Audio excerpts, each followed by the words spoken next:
1901 pluriel. Une émission consacrée à la vie associative, préparée et présentée par René Lebris.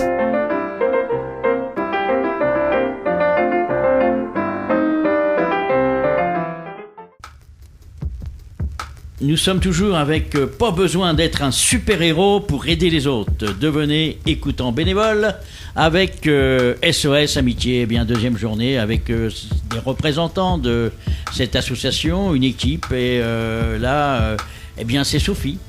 Sophie qui va nous parler un peu de Caen. Hier, on s'est attardé un peu à l'origine un peu de l'association, son niveau national, son utilité publique.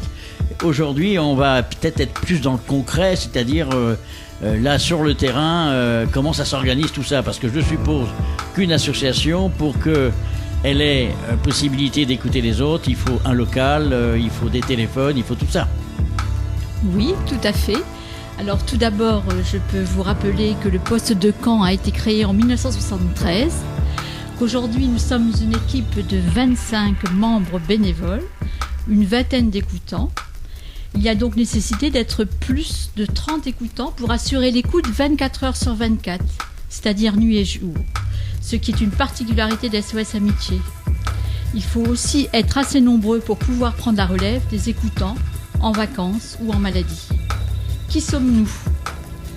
Des hommes, des femmes, de milieux socio-professionnels très différents. Des retraités, bien sûr, mais aussi des salariés, des étudiants. Nous ne sommes pas des super-héros, c'est vrai. Nous sommes des bénévoles. On s'engage à écouter 20 heures par mois, c'est-à-dire entre 4 à 5 heures par semaine. Pour cela, nous bénéficions d'une formation à l'écoute, même par des professionnels. Faite par des professionnels. Et nous démarrons l'écoute avec un tuteur. Qu'est-ce qu'on appelle des professionnels ? Des professionnels, c'est-à-dire des gens qui sont habitués à former d'autres personnes à l'écoute. Ah oui, c'est des... Par exemple, Traverse Formation. C'est eux qui nous assurent notre formation. Ah oui. Comment ça s'appelle, vous dites ? Traverse Formation. Traverse ? Oui, ah bon. Traverse. Vous devez connaître, je pense. Non, je connais pas du tout. Mais Traverse, ça me fait penser, moi, aux piétons qui traversent des passages cloutés. Donc, voilà. Oui, justement. Donc, c'est pour aller de l'un à l'autre. Voilà. Traverser. Voilà.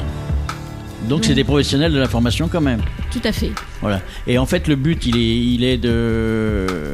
Parce que moi, je connais des personnes, par exemple, qui ont toujours du mal à téléphoner simplement parce que, je ne sais pas pourquoi, elles ont des blocages. Je suppose que pour quand même assumer ce militantisme, c'est un genre de militantisme, ce bénévolat, il faut être à l'aise, il faut pouvoir effectivement avoir la volonté de causer, de parler, et y compris de parler à quelqu'un qu'on ne connaît pas. Donc ça, c'est ça que vous apprenez. Vous avez il y a des essais, il y a des ateliers, comment vous faites là dans la formation ? Alors, on a une formation théorique, à peu près une 30aine d'heures, où on apprend justement à écouter.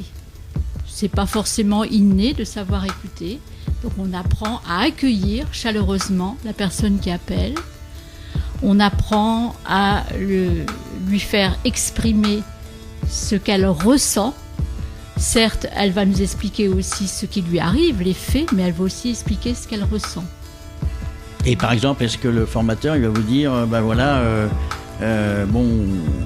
pour essayer peut-être d'atténuer un peu peut-être l'angoisse que la personne exprime, il faut lui dire telle chose, et surtout ne pas lui dire telle chose, c'est-à-dire, est-ce qu'il faut pas se planter, quoi, par exemple. Telle ou telle phrase pourrait effectivement devenir plutôt un échec par rapport à la communication. Vous apprenez ça ? Bien sûr que l'on apprend ça. Alors, on n'est pas parfait, on peut aussi faire des erreurs à l'écoute. Le principal, c'est quand même d'être dans une relation authentique. Et donc, malgré notre guide, qui est notre charte, qui nous aide beaucoup, il faut écouter avec notre personnalité. Et donc permettre aux personnes qui n'arrivent pas à dire les premiers mots, leur donner le temps. Il faut s'adapter à la personne qui appelle et avancer pas à pas avec elle. Lui permettre de clarifier sa situation pour que tout doucement elle puisse trouver le fil pour trouver sa solution à elle. Ce sera forcément mieux qu'un conseil ou autre chose un peu trop directif.